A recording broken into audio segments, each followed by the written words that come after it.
Vídeo de número 4. Continuação da série sobre o Anticristo e a atmosfera que caracterizará o seu aparecimento no cenário mundial.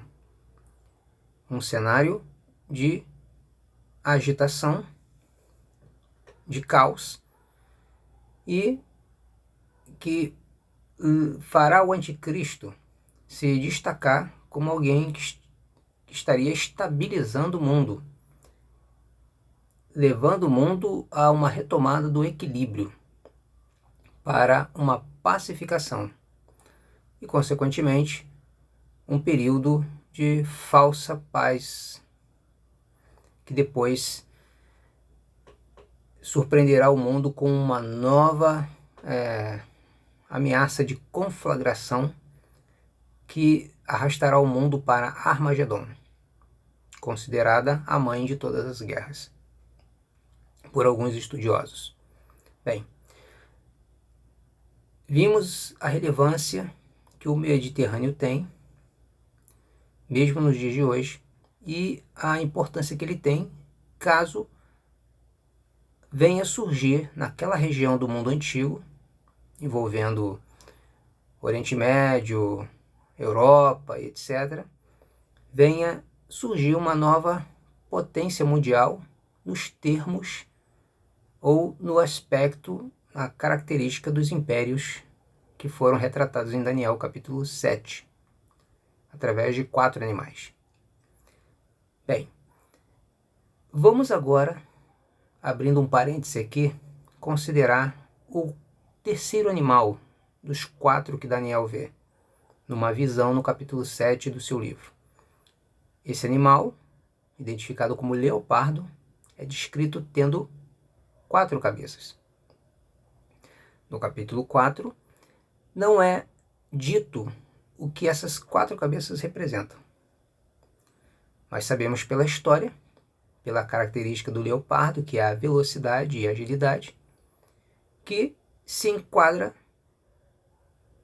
como uma representação, uma pista para a rapidez com que esse império iria subjugar o mundo através de Alexandre o Grande, que vai se tornar e ser reconhecido como o mais jovem conquistador do mundo antigo, que em tão pouco tempo subjugou o mundo da sua época.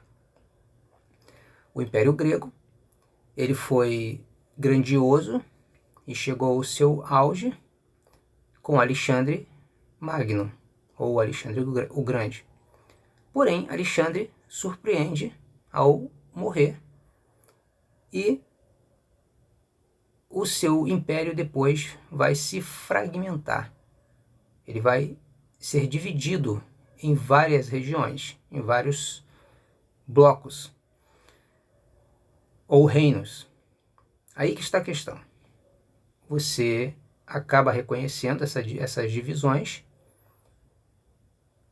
das 4 cabeças quando você já vê a história, depois que ela passa a deixar o seu registro, e assim nós, estudando e comparando, percebemos que os 4 animais estariam retratando a divisão do Império Grego.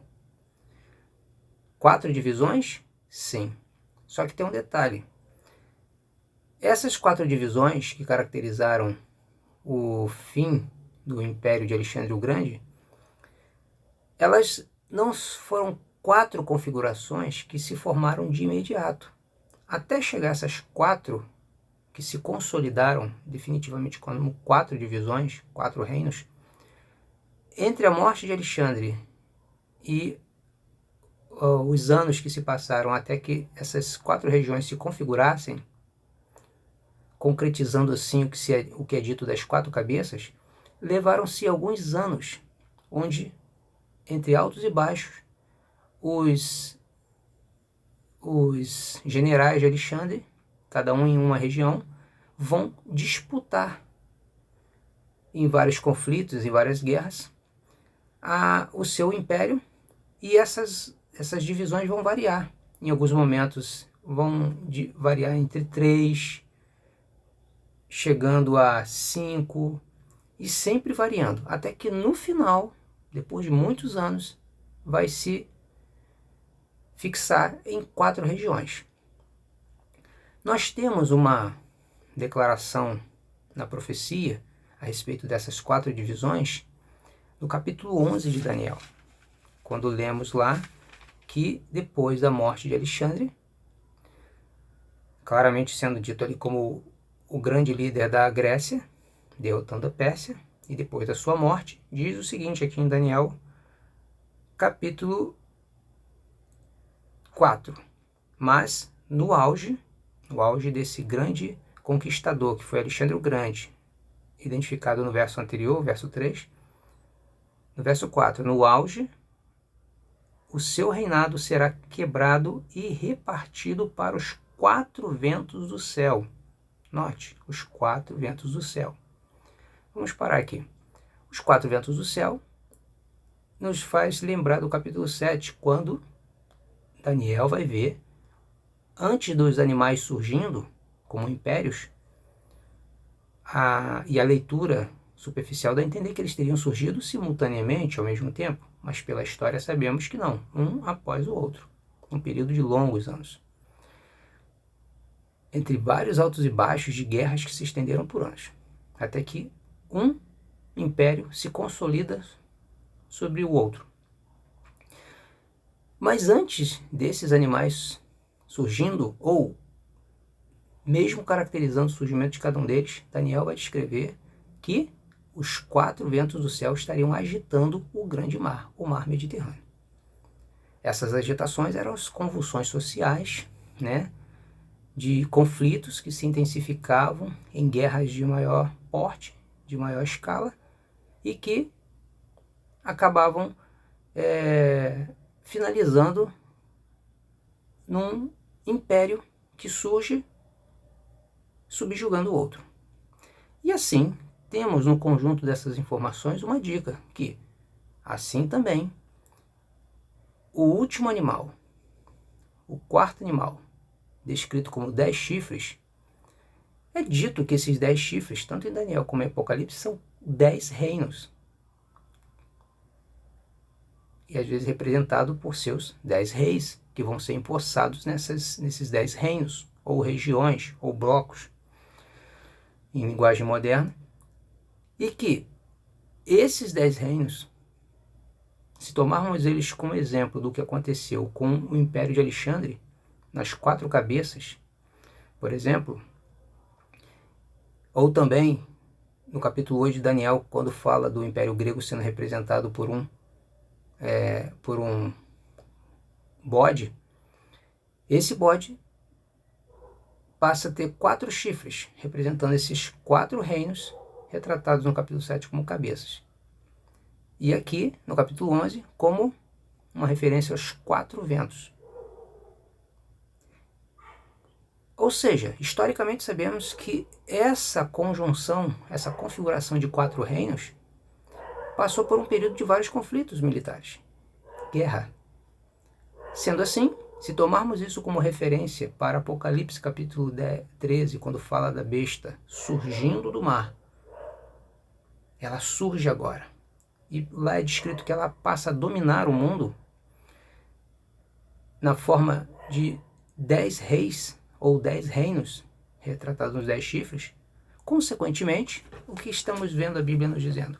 Que o mundo, para chegar a essa configuração de 10 reinos, vai passar por um conflito, uma agitação social, uma convulsão que envolverá uma grande guerra, consequentemente antecedida de vários conflitos, que vão chegar ao ponto de se intensificar e eclodir numa grande guerra para que uma nova potência, representado ou apoiado em 10 chifres, 10 reinos, venha surgir do mar, que em Apocalipse, junto com Daniel, está fazendo referência ao mar Mediterrâneo, ou seja, uma guerra naquela parte do mundo que vai acarretar no surgimento de uma nova estrutura de poder no mundo, uma nova configuração geopolítica que vai envolver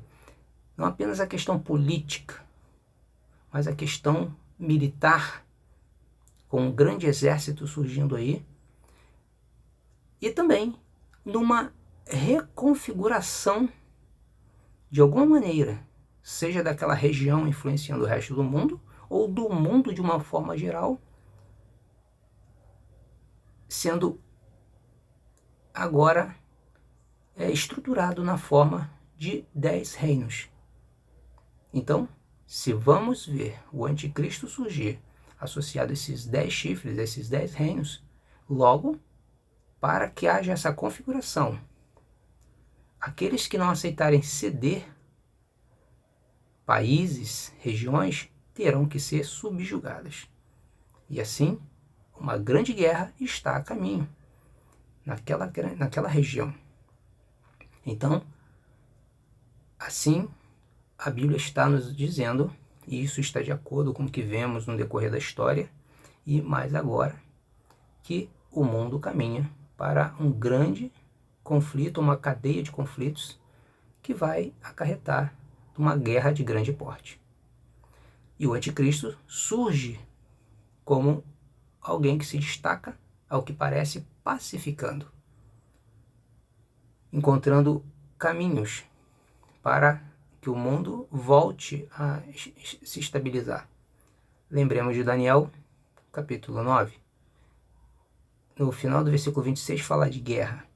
Até o fim haverá guerra. Então o fim é caracterizado com o aparecimento do príncipe que há de vir, no versículo 27 de Daniel 9, estabelecendo um acordo com muitos por uma semana, ou seja, 7 anos. Em Apocalipse, a besta surge em meio a um mar agitado e depois está dominando, ou seja, ela está concentrando o poder apoiado por 10 reis, os 10 chifres, 10 reinos. No próximo vídeo, vamos apresentar alguns materiais que nos mostram que isso pode estar se aproximando do nosso tempo.